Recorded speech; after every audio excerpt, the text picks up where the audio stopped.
सिद्धेभ्य ओम नमः सिद्धेभ्य सिद्धं शुद्धं परमीय जिनिंद वर्णिमि चंदम कलंकम गुणरयन भूषणोदयम जीवस्वपरुवनम मोक्षम। बोलो देवादिदेव खजराट श्री श्रीरामनाथ भगवान की जय, नेमिनाथ भगवान की जय, बाहुबली भगवान की जय, सिद्धांत चक्रवर्ती आचार्य श्री नेमि चंद्राचार्य महामुनिराज की जय, संत शिरोमणि आचार्य गुरु और विद्यासागर जी महामुनिराज की जय, विद्याकुल शिरोमणि आचार्य श्री समय सागर जी महामुनिराज की जय, श्रमण शिरोमणि निर्यापक महाश्रमण मुनि पुंगो श्री सुधा सागर जी महामुनिराज की जय, समस्त मुनि संघ की जय। कल जो विषय हम लोगों ने पढ़ा था वह अभी तक का जो पढ़ा हुआ विषय वही था। सीधा सीधा सार उसका यह है कि जब स्निग्ध और रुक्ष जो है इनमें जघन्य गुण होगा तो जघन्य गुण का बंध नहीं होगा। स्निग्ध स्निग्ध हो चाहे रुक्ष रुक्ष हो या फिर स्निग्ध रुक्ष हो, जघन्य है और उससे एक अधिक गुण है तो भी बंध नहीं होगा। जघन्य है उसके साथ दो अधिक वाला है उसका भी बंध नहीं होगा। जघन्य वाले का बंध दो अधिक वाले के साथ भी नहीं होगा। हाँ, अगर दो वाले का बंध चार वाले के साथ है, चार का छह वाले के साथ है तो बंध होगा, तीन का तीन अंश वाले का पांच अंश वाले के साथ है तो बंध होगा। एक विषय कल हमने पढ़ा कि जो सम अंश वाले हैं, जो दो दो अंश सम हैं, तीन तीन सम हैं, पांच पांच सम हैं, वो सब रूपी कहलाते हैं और उनकी अपेक्षा से उनको छोड़कर बाकी जो है वो सब उनके लिए अरूपी कहलाते हैं। इस तरह से यहां पर समझना है। प्रीति दीदी क्या पूछ रहे हैं आप, बोलो जल्दी से। प्रीति दीदी जी अनम्यूट कीजिए। हाँ, मैं ये कह रही थी ये जघन्य अपन केवल एक और तीन को ही मान रहे हैं ना बस। ना, एक को तीन क्यों, एक को ही जगन्य मान रहे हैं। केवल एक को ही मानेंगे हर हर में, वृक्ष में भी और उसमें भी। हाँ हाँ, एक जो अंश है उसको जघन्य मानेंगे। ठीक है, ठीक है। जय शशि दीदी जी क्या बोल रहे हैं आप? जय जी। आप रेंज में आके अरे सुनो ना कल जो शशि विषय दीदी। चला था कि जघन्य गुण अलग, ऐसे ही रहती है भैया इधर तो। नहीं, लेकिन अब आवाज ही आपका प्रश्न ही नहीं समझ पाते हम, बोलो। ये कह रही हो कल आया था ना विषय कि जघन्य गुण अलग है और स्कंध अलग, मतलब स्कंध है पर भी जरूरी नहीं है कि उसमें गुण हो, ये समझ में नहीं आया। देखो, सभी परमाणु स्कंध रूप में बनते हैं, हाँ सभी परमाणुओं का स्कंद बनता है, लेकिन यहाँ पर जो स्निग्ध और रुक्ष की बात चल रही है वो स्निग्ध और रुक्ष उनके गुणों की बात चल रही है। तो उन परमाणुओं में गुण कितने हैं वो देखा जाएगा।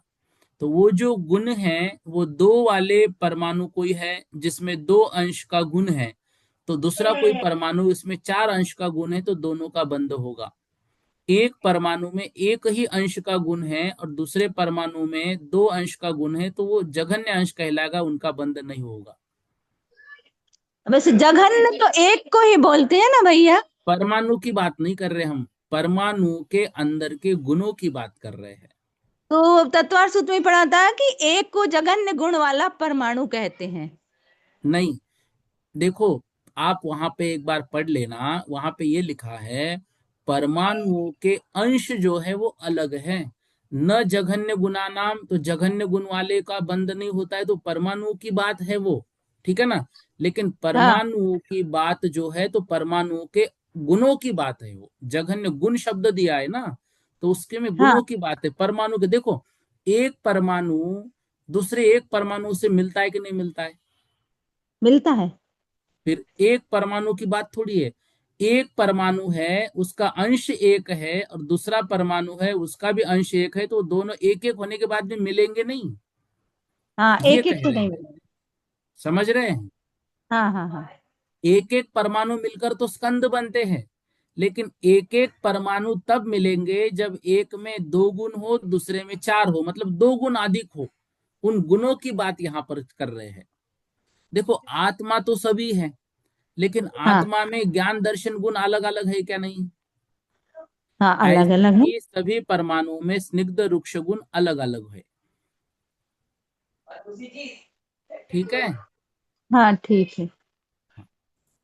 आइए, आज जो वर्णन हमको पढ़ना है, यहां से अब पंचास्ति काय का वर्णन प्रारंभ हो रहा है।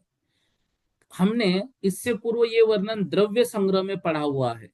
आप एक एक गाथा जब पढ़ेंगे तो आपको द्रव्य संग्रह याद आता जाएगा। देखिए 620 नंबर की गाथा। दौवम छक्कम कालम, दौवम छक्कम कालम, पंचत्थिकाय सन्निधम होदी, पंचत्थिकाय सन्निधम होदी, काले पदे सपचयो, काले पदे सपचयो, जम्मानत्थितिनी दिठम, जम्मानत्थितिनी दिठम, दौवम छक्कम कालम, पंचत्थिकाय सन्निधम होदी, काले पदे सपचयो, जम्मानत्थितिनी दिठम। दौवम छक्कम कालम, पंचत्थि काय सन्निधम होदी, काले पदे सपचयो, जम्मा नत्थिति निदिठम। दौवम जो द्रव्य है, कौन से द्रव्य? जो षट द्रव्य का वर्णन हम पढ़ रहे हैं, तो वो सब जो द्रव्य है, छ कम कालम, छ कम कालम, जो छ द्रव्य है इसमें अकालम शब्द निकलेगा। अकालम अर्थात काल द्रव्य रहित। जो छह द्रव्य है उसमें अकालम अर्थात काल द्रव्य को छोड़कर, तो जो पहले दौवम छह प्रकार के द्रव्य कहे हैं, अकालम उसमें काल द्रव्य को यदि छोड़ दिया, पंच अत्थिकाय बाकी द्रव्यों को पंच अस्तिकाय सन्निधम ऐसी संज्ञा होदी दी जाती है। काले पदेश पचयो, जो काल है उस काल में पदेश जो प्रदेश है, पचयो प्रदेश प्रचय, नथि नहीं है, जम्हा क्योंकि, क्योंकि उस काल में प्रदेश प्रचय नहीं है, वह काल एक प्रदेश मात्र ही है। इस कारण से निदिठम ऐसा कहा गया है कि काल को छोड़कर बाकी जो छह द्रव्य है वह पंचस्तिकाय हैं। तो पहले जो छह द्रव्य कहे वे अकाल अर्थात काल द्रव्य रहित पंचास्तिकाय है, क्योंकि काल के प्रदेश पचय नहीं है, काल एक प्रदेश मात्र ही है और पुद्गलवत परस्पर मिलते नहीं है, इसलिए इनमें काल की कारपना भी नहीं है। जो द्रव्य प्रदेशों के प्रचय अर्थात समूह से युक्त कहलाते हैं वो अस्तिकाय है, क्योंकि उनमें प्रदेश है।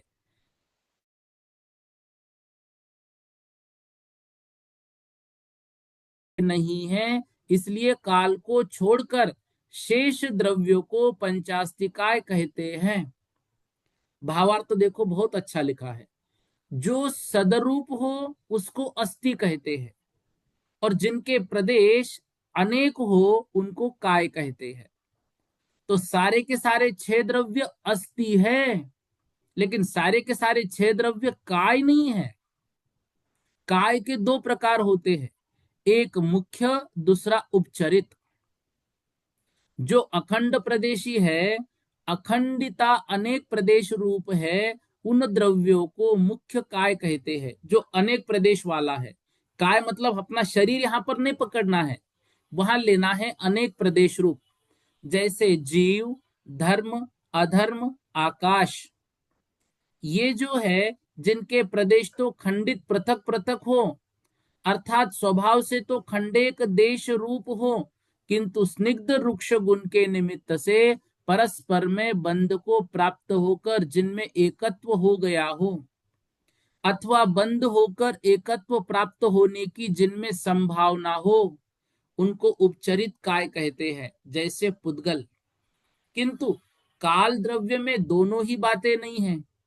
वह स्वयं अनेक प्रदेशी न होने से मुख्य काय भी नहीं है, और स्निग्ध रुक्ष गुण न होने से बंध को प्राप्त होकर एकत्व भी उनमें संभावना नहीं है, इसलिए वह उपचरित काय भी नहीं है। इस कारण से काल द्रव्य को छोड़कर शेष जीव, पुद्गल, धर्म, अधर्म, आकाश, इन 5 द्रव्यों को पंच अस्तिकाय कहते हैं। काल द्रव्य को काय रूप नहीं किंतु अस्थि रूप है। यदि ये पूछा जाए कि द्रव्य में अस्थि कौन कौन है, 6 द्रव्य अस्थि है। द्रव्यों में काय कौन कौन है, तो 5 द्रव्य जो है वो काय रूप है, काल को छोड़कर। कायवान होना अलग बात है, अस्थि होना अलग बात है। तो अस्थि और कायवान जो है वो पंच अस्थि काय है, जो काल है वो मात्र अस्थि है, मतलब उसका अस्तित्व है। अब यहाँ पे जो 2 प्रकार के काय कह रहे हैं, एक मुख्य और दूसरा उपचरित, तो जो अखंड प्रदेशी है, अखंड आदि अनेक प्रदेश रूप है, उन द्रव्यों को मुख्य काय कहते हैं। जीव का जो प्रदेश है वो एक ही रहेगा, अलग अलग नहीं होगा। धर्म भी संपूर्ण एक ही रहेगा, अधर्म भी संपूर्ण एक रहेगा, आकाश भी संपूर्ण एक रहेगा, लेकिन वो एक भी असंख्यात प्रदेशों से मिलकर बना है। धर्माधर्म, आकाश अनंत प्रदेशों से मिलकर बना है। तो जिनके प्रदेश खंडित खंडित पृथक पृथक है, स्वभाव से खंड एक देश रूप है, खंडित भी है लेकिन एक देश में है। और जो पुद्गल होता है वो स्वभाव से अलग अलग है, स्निग्ध और रुक्ष गुण के निमित्त से परस्पर में बंध को प्राप्त होकर जो एकत्व हुए हैं, बंध होकर एकत्व को प्राप्त होने की जिनमें संभावना है, उनको उपचरित काय कहते हैं। तो पुद्गल उपचरित काय है। क्यों? क्योंकि पुद्गल में भी तो एक प्रदेशी अणु होता है। अब वो एक प्रदेशी अणु क्या वो कायवान है? देखो, वास्तविकता में देखा जाए तो एक प्रदेशी अणु कायवान नहीं है, लेकिन वह भविष्य में कभी जब स्निग्ध बनेगा, स्कंद बनेगा, तो वो कायवान बनेगा। इस कारण से उपचार से उसको क्या कहा है, वो जो है कायवान कहा है, भले ही वो अणु हो। काल एक प्रदेशी है, लेकिन भविष्य में कभी भी वो बहुप्रदेशी नहीं बनने वाला। वो हमेशा वो वैसा ही रहने वाला है, रत्नों की राशि की तरह कभी जुड़ने वाला नहीं है, इसलिए उसको कायवान नहीं कहा है। ऐसा इन दोनों में समझना, ठीक है। तो ये जो है ये बातें हमको लगाते आनी चाहिए। प्रश्न जो है लास्ट में लेंगे अभी, ठीक है। अब देखो, 9 पदार्थों का वर्णन इसमें कर रहे हैं। नवय पदार्था जीवा, नवय पदार्था जीवा, जीवात जीवातानं च पुन्नपावदुगम् आसव संवर निज्जर,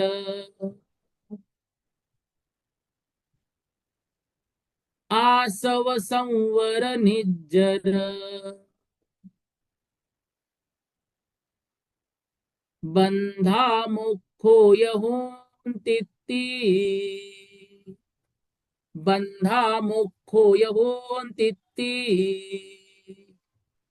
नवय पदत्था जीवा जीवातानं च पुण्यपावदुगम आसव संवर निज्जर बंधा मुखो यहोन्ति। नव च नव य पदत्था जीवा जीवा, जो पदार्थ हैं वो पदार्थ कितने होते हैं? पदार्थ जो है 9 कहे गए हैं। अब उन 9 प्रकार के पदार्थों में मुख्य जो है जीवा जीवा तानम च पुण्य पावदुगम, मूल में जीव और अजीव ये दो ही पदार्थ हैं। दोनों ही के पुण्य और पाप ये दो दो भेद हैं। पुण्य जीव, जो जीव और अजीव है, ये मुख्य रूप से दो पदार्थ है और दोनों ही के पुण्य और पाप दो दो भेद है, इसलिए पदार्थ 4 हुए। जीव और अजीव ही के आश्रव, संवर, निर्जरा, बंध, मोक्ष ये 5 भेद भी होते हैं, इसलिए ये सब 9 पदार्थ हुए। नवय पदत्था 9 पदार्थ हुए। जीव अजीव तानम, उसमें जीव और अजीव ये दो मुख्य हैं। पुण्य पाव दुगम और पुण्य पाप दुगम, ऐसे ये दो दो पकड़ेंगे तो 4 हुए। इन्हीं के आसव संवर निज्जर बंध मोक्षोय होंती, इन्हीं के आश्रव संवर निर्जरा बंध और मोक्ष होते हैं। इस अपेक्षा से 9 पदार्थ हुए।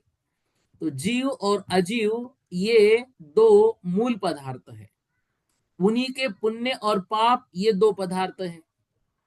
पुण्य और पाप ही के आश्रव, बंध, संवर, निर्जरा, मोक्ष ये 5 पदार्थ, ऐसे सर्व मिले हुए 9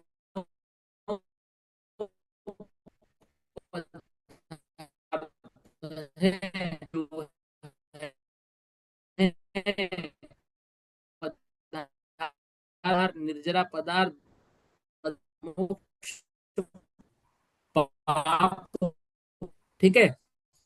इसमें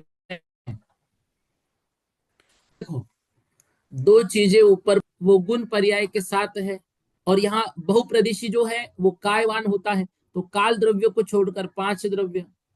अब यहाँ पर क्या कह रहे हैं? यहाँ पर कह रहे हैं अस्थि काय के बाद का वर्णन आया पदार्थों का, तो जीव और अजीव उनके पुण्य और पाप ये 2, तथा आश्रव, संवर, निर्जरा, बंध और मोक्ष ये सब भेद है। तो मूल में जीव और अजीव। अजीव 5 प्रकार का हुआ, पुद्गल, धर्म, अधर्म, आकाश और काल। इनमें से धर्म, अधर्म, आकाश और काल ये 4 द्रव्य अमूर्तिक हैं, ये बंध को प्राप्त नहीं होते। पुद्गल मूर्तिक है और स्निग्ध रुक्ष गुण के कारण बंध को प्राप्त होता है। जीव स्वभाव से अमूर्तिक है, किंतु अनादि कर्म बंध के कारण संसार जीव भी कैसा होता है? मूर्तिक कहलाता है। तो पुद्गल और संसारी जीव के परस्पर बंध के कारण आश्रव, संवर, निर्जरा, बंध और मोक्ष ये 5 अवस्थाएं होती है। क्योंकि कर्म कैसे है? पुद्गल है। जीव कैसा है? जीव है।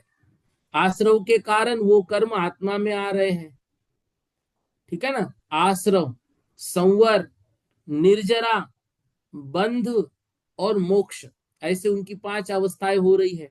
ये हमको सालों में आश्रव, संवर, बंध, निर्जरा, मोक्ष क्या क्या है। तो आश्रव और ये बंध दोनों पाप और पुण्य रूप होते हैं, मतलब पुण्याश्रव, पापाश्रव, पुण्य बंध और पाप बंध।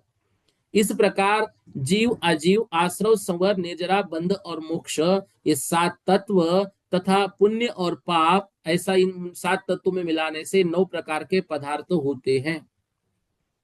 जीव और अजीव और उन दोनों के पुण्य पाप, आश्रव, संवर, निर्जरा, बंध और मोक्ष 9 पदार्थ हुए।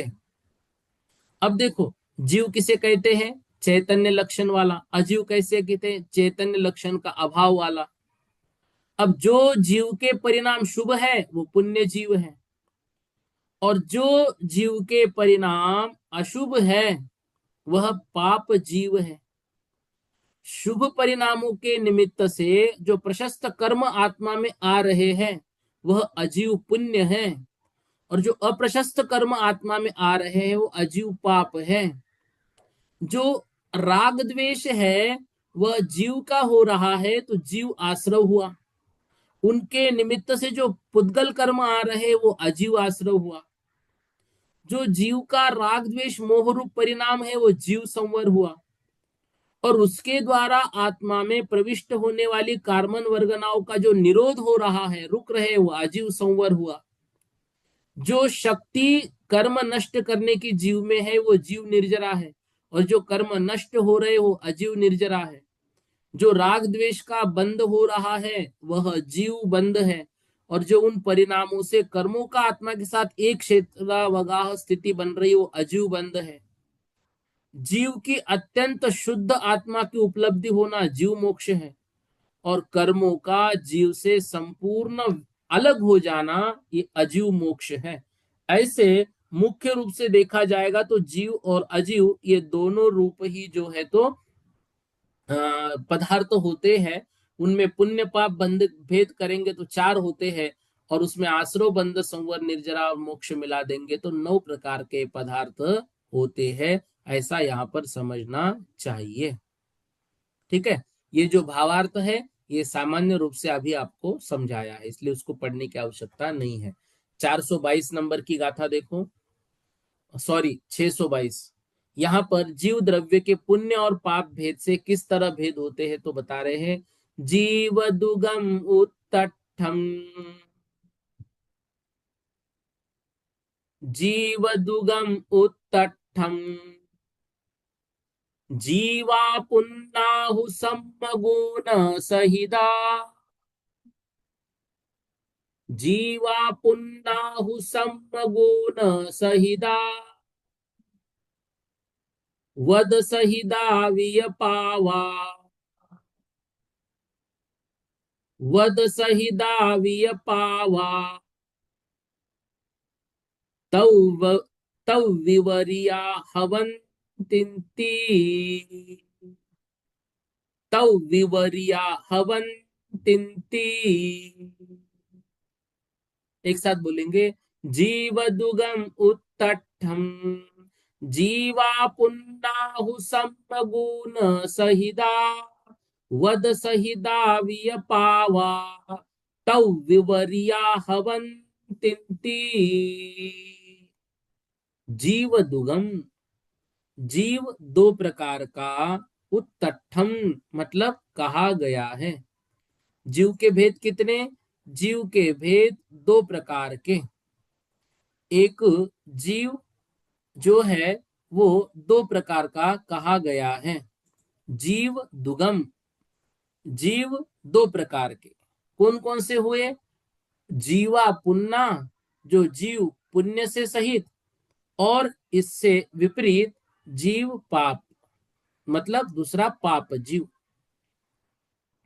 सम्म गुण सहिता, जो सम्म मतलब सम्यक दर्शन गुण से सहित है वह पुण्य जीव है, और इससे जो विपरीत मतलब तव विवरिया, इससे जो विपरीत है वह पावा, वह पापी जीव है।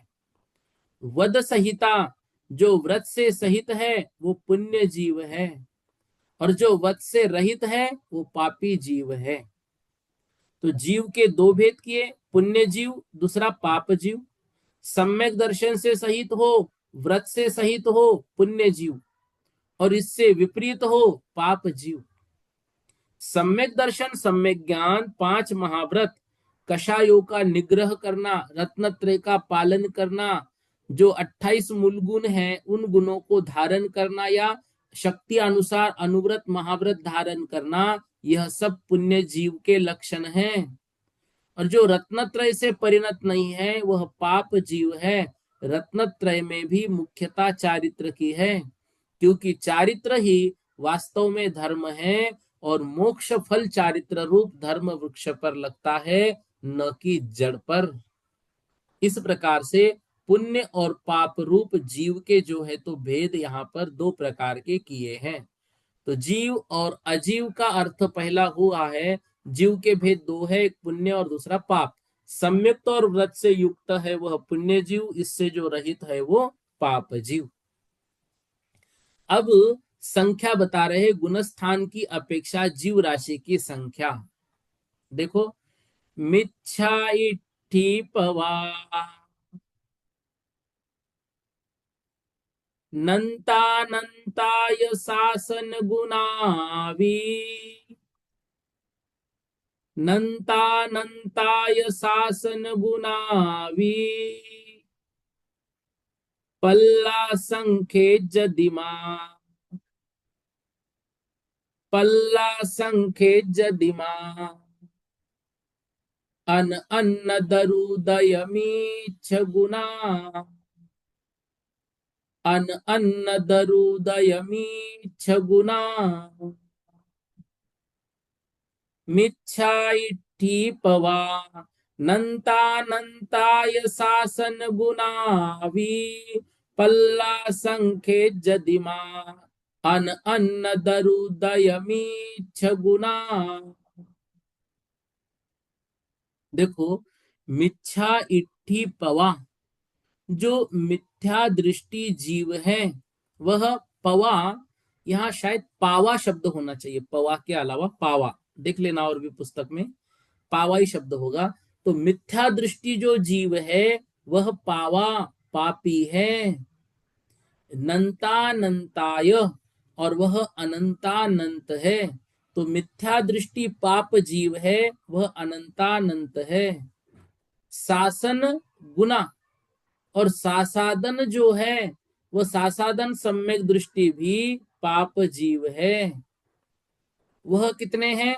पल्ला असंख्यज दिमा, पल्य के असंख्यात्वे भाग प्रमाण है।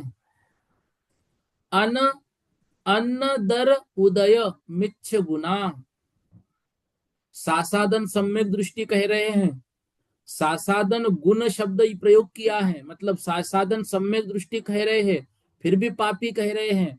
और पल्ले के असंख्यात भाग प्रमाण संख्या दे रहे हैं। तो शासन को गुण कहा, सम्यक दृष्टि कहा, फिर पापी क्यों कहा? तो कह रहे हैं अन्न दरुदय मिच्छ गुना। अन अन्न दरुदय, अन मतलब अनंतानुबंधी, या फिर अनंतानुबंधी में से किसी एक का उदय होने से। यह सासादन भले ही सम्यक दृष्टि नाम है, क्योंकि काल सम्यक दृष्टि का है इसलिए उसको सम्यक दृष्टि कहा है। काल सम्यक दर्शन का है, अभी मिथ्यात्व में नहीं पहुंचा है, इसलिए सासादन सम्यक दृष्टि। लेकिन अनंतानुबंधी में से किसी एक का उदय आया, इस कारण से वह जो है पापी ही है। तो जो 5 प्रकार के मिथ्यात्व से जिनकी जो श्रद्धान है वो गलत हो गया, वो पापी जीव, उनकी संख्या अनंतानंत। अब सम्यक्त्व की विराधना तो हो गई, लेकिन मिथ्यात्व को प्राप्त नहीं हुआ, वो जीव सासादन सम्यक दृष्टि। ऐसे जीवों में सम्यक्त्व का घात करने वाली प्रकृति कौन सी? अनंतानुबंधी। अनंतानुबंधी कषाय में से किसी एक का उदय होगा तो जीव सम्यक्त्व से रहित होगा और थोड़े समय में ही मिथ्या दर्शन को प्राप्त होगा। ऐसे सासादन सम्यक दृष्टियों की संख्या कितनी? उनकी संख्या बता रहे हैं पल्य के असंख्यात्वे भाग प्रमाण। अच्छा, ये दोनों जीव, ये पहला गुणस्थान चाहे दूसरा, ये पाप जीव कहलाता है, ये पापी जीव कहलाते हैं। ठीक है, इस तरह से यहां पर समझना चाहिए। ठीक है, हमने इसका उदाहरण याद हो तो पहले इसमें पढ़ा था पिछले वर्ष कि हाथ में रत्न है और रत्न हाथ से छूट गया, जब तक जमीन पर नहीं गिरा तब तक बीच की जो अवस्था है वो सासादन है। ठीक है, ऐसा यहां पर समझना चाहिए। अगली गाथा देखो, मिच्छा सावय शासन मिच्छा सावय शासन मिस्सा विरदा दुवारनंताय मिस्सा विरदा दुवारनंताय पल्ला संखे जदिमम पल्ला संखे जदिमम। शंख गुणम शंख शंख गुणम, शंख गुणम शंख शंख गुणम, मिच्छा सावय शासन, मिस्सा विरदा दुवारनंताय, पल्ला संखे जदिमम, शंख गुणम शंख शंख गुणम। क्या कह रहे देखो, मिच्छा सावय मतलब श्रावक, शासन शासन सासादन, मिस्सा मिश्र, विरदा विरति, दुवार अनंताय, दुवार दोवार अनंताय, पल्ल असंख्यज, पल्य असंख्यजम, शंख गुणम शंख शंख गुणम। अब एक एक की संख्या बता रहे हैं। मिच्छा सावय, मिच्छा मतलब मिथ्या दृष्टि जीव, तो मिथ्या दृष्टि जीव अंत में दिया है द्वारनंताय, तो मिथ्या दृष्टि जीव द्वार अनंत है। द्वार अनंत मतलब अनंत शब्दों को दो बार बोलना है। द्वार मतलब मिथ्या दृष्टि जीव कितने, अनंतानंत है। ठीक है, कितने हैं, अनंतानंत है। सावय मतलब श्रावक, श्रावक कौन कहलाते हैं, श्रावक कहलाते हैं देश विरति।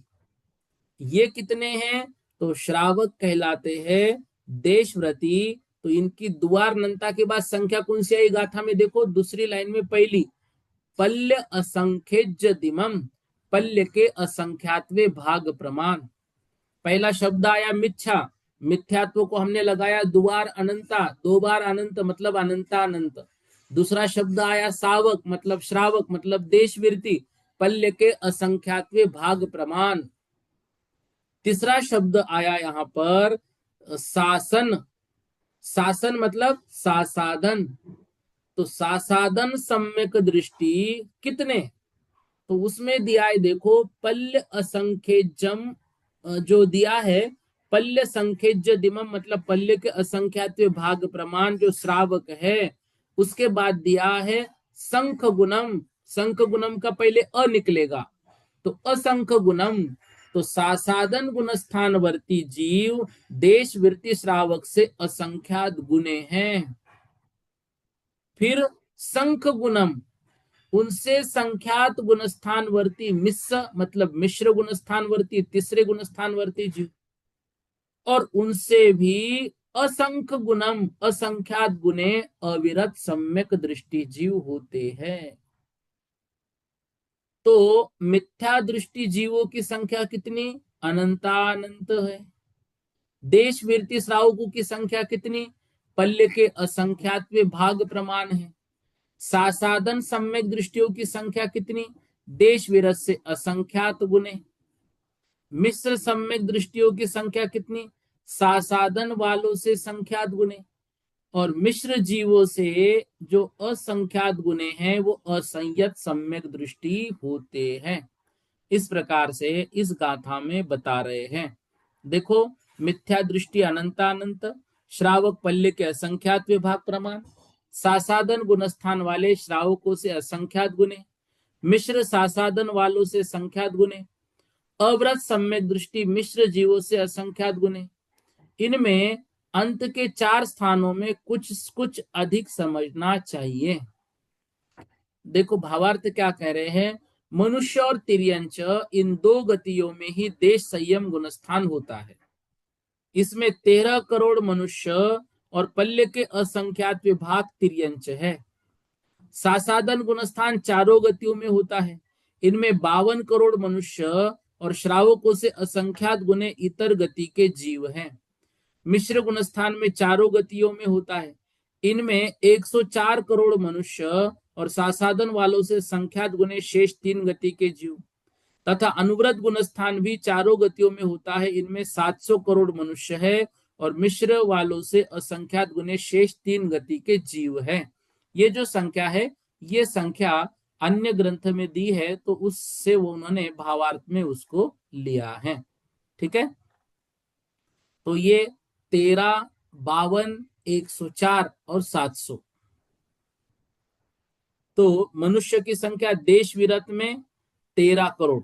मिथ्या दृष्टि तो असंख्यात हुई, मनुष्य मिथ्या दृष्टि मनुष्य कितने असंख्यात, संपूर्ण जीव अनंत अनंत, मनुष्य उसमें से सिर्फ असंख्यात। देश विरति जो है, देश विरति किसमें होंगे, मनुष्य में होंगे या तिर्यंच में होंगे, उसमें मनुष्य 13 करोड़ है। सासाधन सम्यक दृष्टि मनुष्य 12 करोड़ है, मिश्र सम्यक दृष्टि मनुष्य 104 करोड़ है, और असंयत सम्यक दृष्टि 700 करोड़ होते हैं। ये भावार्थ में लिखा हुआ है। ठीक है।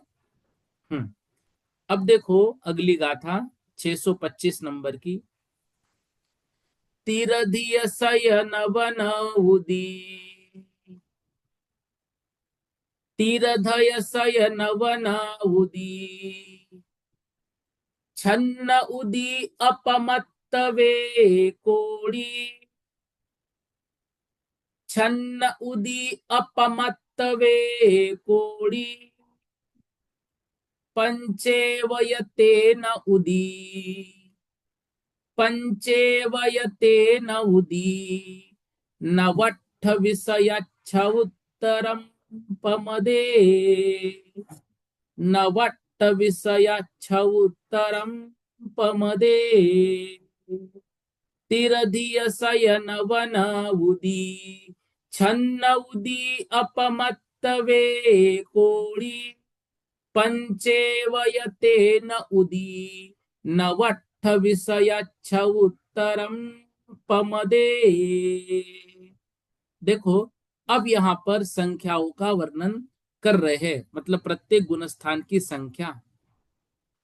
तीरधिय, तीरधिय सय, नव, नव, नव नवुदी,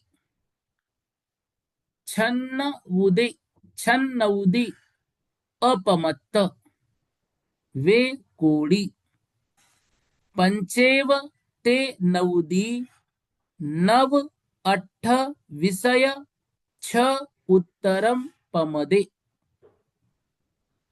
अब इसमें प्रमत्त और अप्रमत्त जीवों की संख्याओं का प्रमाण बता रहे हैं। पमदे, दूसरी पंक्ति का अंतिम शब्द देखो, पमदे मतलब प्रमत्त संयत जीवों का प्रमाण। पंचेव,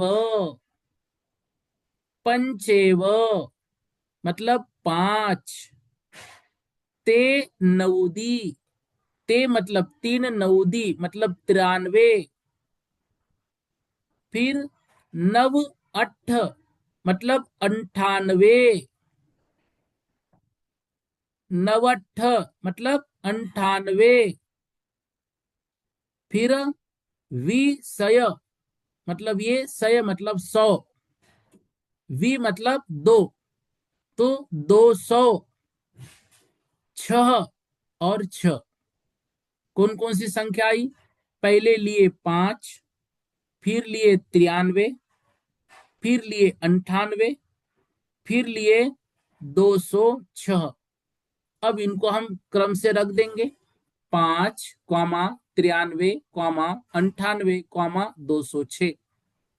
कितनी संख्या हुई, प्रमत्त संयत जीवों का प्रमाण हुआ, इसको पढ़ेंगे तो 5,93,98,206।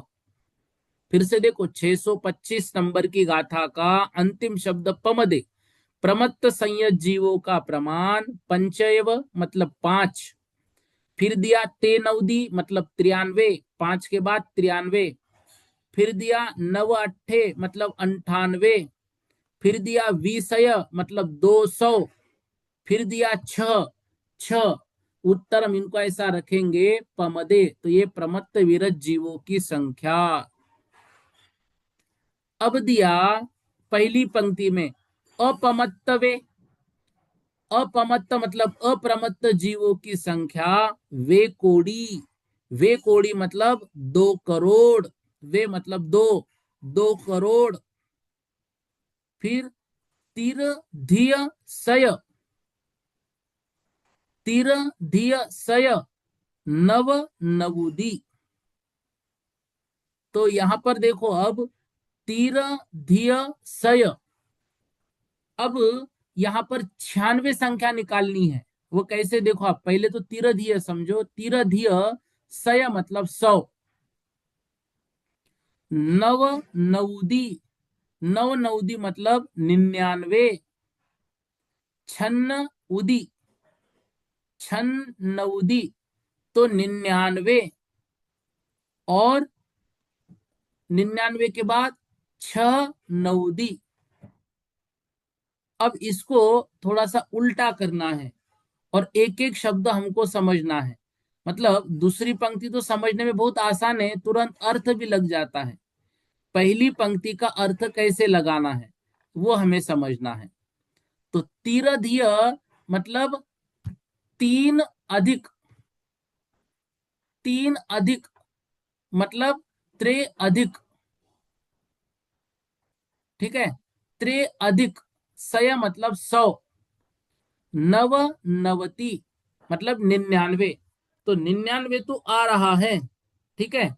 अब 96 लाख, तो त्र्यधिक शत, शत मतलब 100, और तिर अधिय, तो ये जो 3 अधिक 100 है ना, तो ये अंतिम शब्द इसमें से आया।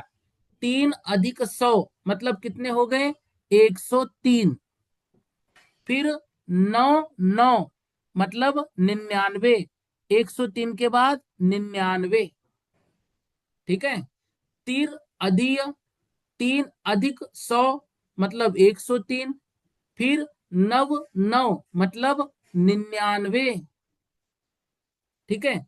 फिर छन नवदी मतलब 6 और नवदी मतलब 69, 6 और 9, और आगे दिया बे कोड़ी मतलब 2 कोड़ी। तो पहले जो गाथा है, तो पहले अप्रमत्त की संख्या कही, फिर प्रमत्त की कही। जो प्रमत्त की कही वो सीधी सीधी कही, 5,93,98,206। अप्रमत्त की पीछे से ली, तो त्रि अधिक सय मतलब 103, ठीक है। उसके बाद 9 9 मतलब 99, 6 9 मतलब 6 और 9 मतलब 69, और फिर दिया बे कोड़ी मतलब 2 करोड़, ठीक है ना। तो वो संख्या जो अप्रमत्त संयत जीवों का प्रमाण आएगा 2,96,99,103, ठीक है।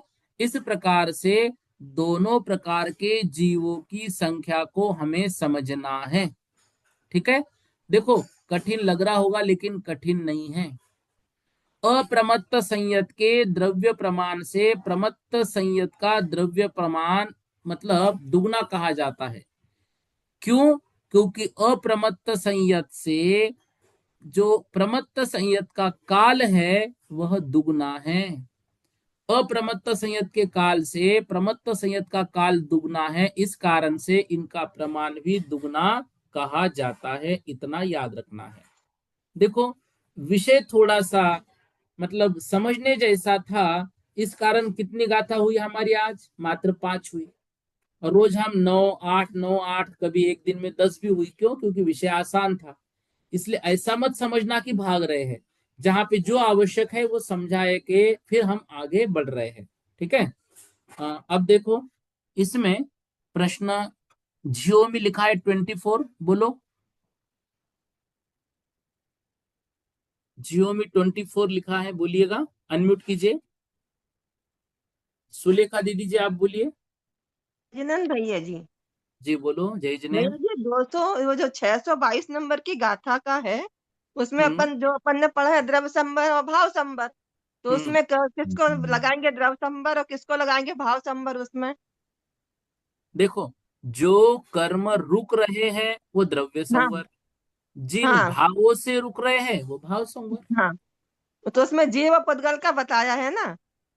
हम्म हाँ, तो तो उसमें अपन भाव कितना जो है जीव वो जीव लगाएं? के होंगे, भाव जो है वो जीव के होंगे, और हाँ, कर्म रुक रहे वो पुद्गल है। अच्छा। जो कर्म का रुकना है उसको अपन द्रव संबर मांगेंगे, और जीव हाँ का मानेंगे भाव संबर। बिल्कुल। हाँ, यही पूछना था हमको। ठीक ठीक। हाँ जियो में आप बोलिए। हाँ भैया जी, वंदना, जय जिनेन्द्र। जय जिनेन्द्र बोलिएगा। भैया जी, मैं यूं कह रही थी, आवाज बहुत कट रही थी क्लास में आज तो। आवाज कट रही थी आज? हाँ बहुत, हर गाथा में आवाज कट रही थी। तो सारा सुनाई दिया कि नहीं दिया? थोड़ा थोड़ा मैं सुना है, फिर गया, वापस सुना, वापस गया। नहीं, हो सकता है वहां रेंज की प्रॉब्लम हो, सबको ऐसा हो रहा था क्या? हाँ, लिख सबके मैसेज भी आ रहे थे लिखे हुए। अच्छा आवाज कट, लेकिन यहाँ तो पूरी रेंज थी। ठीक है, देखते तो हैं इसके रिकॉर्डिंग देखते हैं। ठीक है। हाँ हाँ हाँ, हम्म, ठीक है। जी। हाँ अमेरा जी दीदी बोलिए। जयचंद्र भैया जी। जी बोलो। भैया जी, आपने बताया कि कर्म का अलग होना, अजीब नहीं, कर्म का अलग होना अजीब मोक्ष है। हम्म। तो इसमें अजीव का मोक्ष कैसे हुआ? जीव का मोक्ष होता है। तो अजीव का मोक्ष नहीं होगा, उसको अजीव मोक्ष कहा जाएगा कि कर्म अलग हो गए जीव से। तो हाँ, अब तो जीव जीव का से मोक्ष। अजीव अलग हो गया, जीव से जो हाँ, अजीव जुड़ा हुआ था ना वो अजीव अलग हो गया, उसको तो उन्होंने मोक्ष। जीव और अजीव में घटा दिया है, मोक्ष जीव को हाँ, हो गया। जीव मोक्ष कहेंगे ना, जीव को वजह। जीव, देखो जीव को तो मोक्ष हो ही गया। देखो, हाँ एक कहलाता है द्रव्य आश्रव, एक कहलाता है भाव आश्रव, जी। एक कहलाता है जीव आश्रव, एक कहलाता है अजीव आश्रव।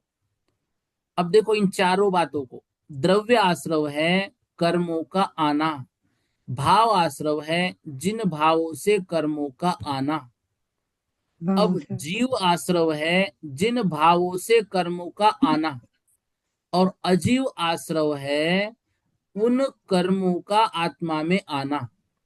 तो अजीव मोक्ष हो गया, जीव को ही होता है वो, लेकिन अजीव हाँ मोक्ष कहलाता है उन कर्मों का आत्मा से अलग हो जाना। अजीव को मोक्ष हो कह रहे ऐसा नहीं, जैसे हाँ, जीव आश्रव हुआ, जैसे अजीव आश्रव हुआ, ऐसे ही जीव मोक्ष हुआ और अजीव मोक्ष हुआ। ठीक। ठीक है। ठीक है जी। नीलम दीदी जी बोलिए। जय हिंद भैया जी। जी जय जिनेन्द्र। भैया जी, मतलब इसमें जो दिया है बंध दो परमाणुओं का होता है, तो मतलब रुक्ष रुक्ष का, स्निग्ध स्निग्ध का, और रुक्ष स्निग्ध का। हाँ तो मेरा कहना यह है कि मतलब परमाणु स्कंद में ही बंद होगा ना, परमाणु का तो बंद होगा नहीं।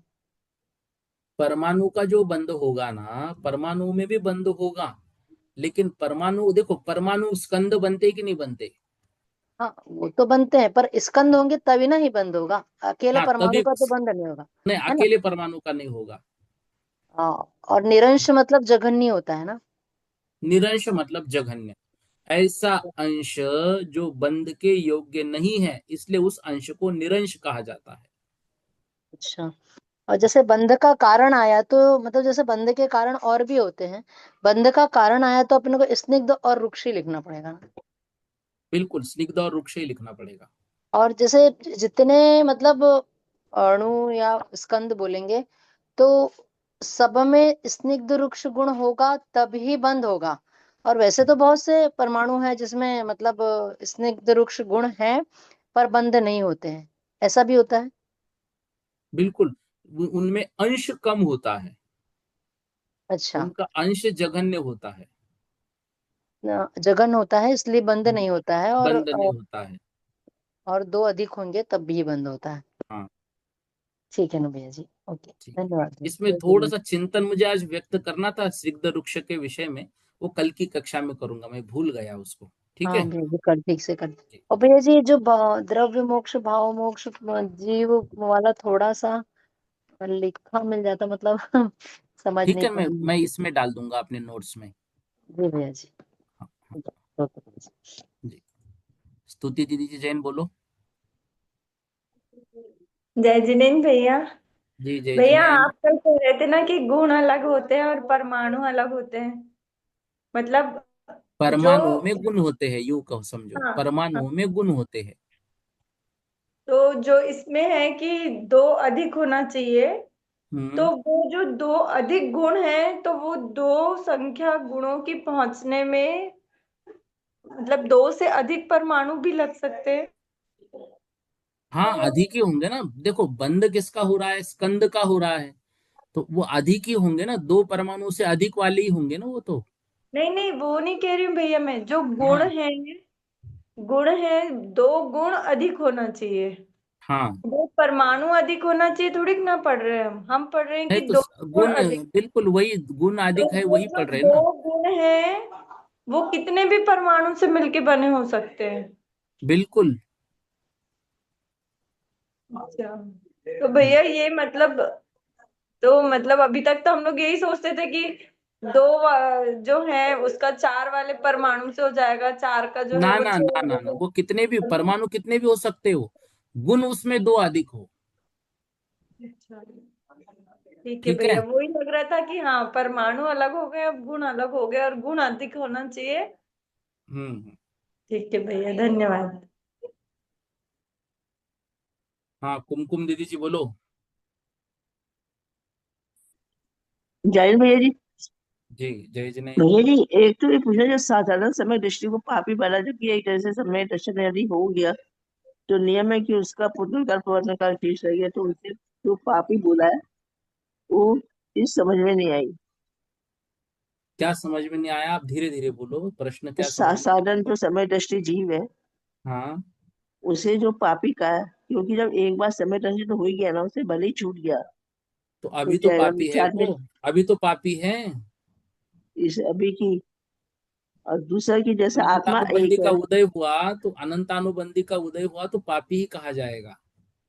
अच्छा, भले ही समय दर्शन हो चुका है, छूट गया है, परंतु देखो, पापी जीवों हम के लिए मारीची को नमस्कार करते हैं कि महावीर स्वामी को? नहीं, हिंदू गुणों को कहते हैं। किनको नमस्कार बस, करते हैं? महावीर स्वामी को। तो महावीर स्वामी अभी मारीची का ही जीव है, उनको नमस्कार करो, क्या दिक्कत है?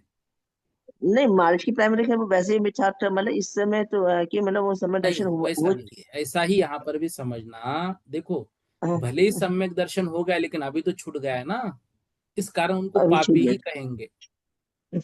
और जैसे जैसे वो, जैसे आत्मा एक है, वो कर्मों का जो बंद होता है तो वो एक आत्मा का जगन्य में नहीं आएगा ये। क्या क्या क्या? जैसे आत्मा तो एक है और कर्मों का जो बंद है, कर्म से ख्याल बनते हैं आत्मा के साथ में, तो वही तो बंद अनंत हो गया पर ना। देखो, एक समय में अनंत कर्म परमाणु बनते हैं। हाँ जी। हम्म। तो वो तो आत्मा तो एक ही आत्मा के साथ बनते हैं ना। देखो, आत्मा के साथ जो बंध हो रहा है वो आत्मा और कर्म एक नहीं हो रहे हैं। हाँ, कर्मों का बंध कर्मों के साथ हो रहा है। कर्मों के साथ में हो रहा हाँ, आत्मा के है। साथ होगा तो कभी अलग ही नहीं होंगे ना, आत्मा और कर्म हाँ कभी एक नहीं होंगे, बस एक हाँ, क्षेत्र में वो अवगाह कर रहे हैं। उसी को बोलते एक क्षेत्र अवगाह। और भाई, आत्मा ठीक है कभी ठीक है कर्म ठीक में नहीं होगी, कर्म कभी आत्मा में नहीं होंगी, बस है। वो एक ठीक, क्षेत्र में आ रहे हैं। एक क्षेत्र में आना, कर्म का कर्म के साथ में बंध है। हाँ, तो कर्म का भी यही रूल चलेगा ना, कि जैसे जगन्य कर्म का मतलब नहीं बनेगा, दो से ज्यादा, एक से ज्यादा हो तभी बनेंगे आपस में। वो तो वैसे ही आते ही जाएंगे। वो तो देखो, अनंत परमाणु कर्म परमाणु आते हैं तो सब अपने अपने हिसाब से सब दो दो इसमें जुड़ जाते हैं। दो दो हो जाता है, ऐसे बनेंगे वो भी। ठीक ठीक है, है। धन्यवाद भैया। ठीक है, धन्यवाद। अचला दीदी जी बोलो। जय जिनेन्द्र भैया जी। जी बोलो भैया जय जी, जिने। हमारा ये कहना था कि परमाणु क्या गुणों से रहित भी होते हैं क्या? परमाणु गुणों से रहित नहीं बोलेंगे, गुणों का अंश उनका कम होगा। तो अंश कम होगा तो फिर बंधु को प्राप्त नहीं होंगे वो। हाँ, वो एक अणु ही एक रहेंगे। एक जो परमाणु है हम्म। उसमें यदि एक गुण है, और जैसे अपन ने अभी बोला कि स्कंद है, स्कंद में परमाणु अधिक है लेकिन गुण हम्म। कम हो सकते हैं। हम्म। हो तो सकते हैं ना, कोई दिक्कत नहीं। कुछ परमाणु बिना गुण के रहेंगे क्या उसमें? नहीं, कम अंश वाले रहेंगे।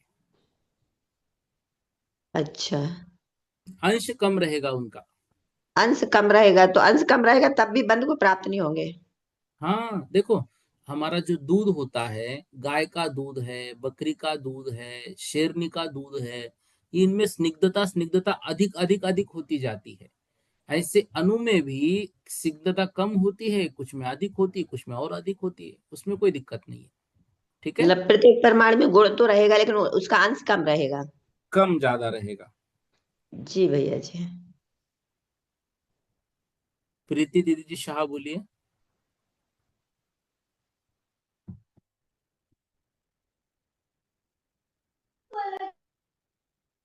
बोलो दीदी। राज रानी जी जैन दिल्ली बोलिए आप। जय जिन भैया जी। जी भैया जी अभी तक तो हम पढ़ते आए हैं ना, कर्मों का आत्मा के साथ बंद होता है। तो देखो, आत्मा के साथ बंद हो रहा है, आत्मा के परिणामों के कारण हो रहा है। उनका कहना क्या है, आत्मा एक है, कर्म अनंत है, तो हाँ अनंत जी। कर्म है वो आत्मा के साथ बंद हो रहे, तो आत्मा तो एक है, फिर एक के हाँ साथ जी। अनंतों का बंद कैसे हो रहा है। हम्म। यहाँ तो लिख रहे हैं ना कि बंद किसका होता है। तो वो जो बंद हो रहा है, वो जो कर्म आ रहे हैं, वो पहले से आत्मा में लगे हुए कर्मों के साथ मिल जा रहे हैं, न कि आत्मा के साथ। ये कह रहे हैं, वो बंद तो आत्मा ही कर रही है, वो आत्मा के साथ ही रहेंगे, एक क्षेत्र रहेंगे, तो लेकिन जो कहते हैं कभी कि आप आत्मा जो है वो कर्म रूप नहीं होगी। कर्म रूप तो नहीं होगी, पर कहते हैं आत्मा से जो चिपक जाते हैं। हाँ, तो चिपक जाते मतलब एक क्षेत्र अवगाह होते, मतलब एक ही क्षेत्र में अवगाह ले रहे हो, उसको बोलते एक क्षेत्रावगाह होना। मतलब एक ही क्षेत्र में रहना, आत्मा जितने प्रदेश में रह रही उतने प्रदेश में वो कर्म भी रहेंगे। अच्छा। हम्म, ठीक है थैंक यू। थैंक यू भैया। जी। इतना आज पढ़ लेते हैं।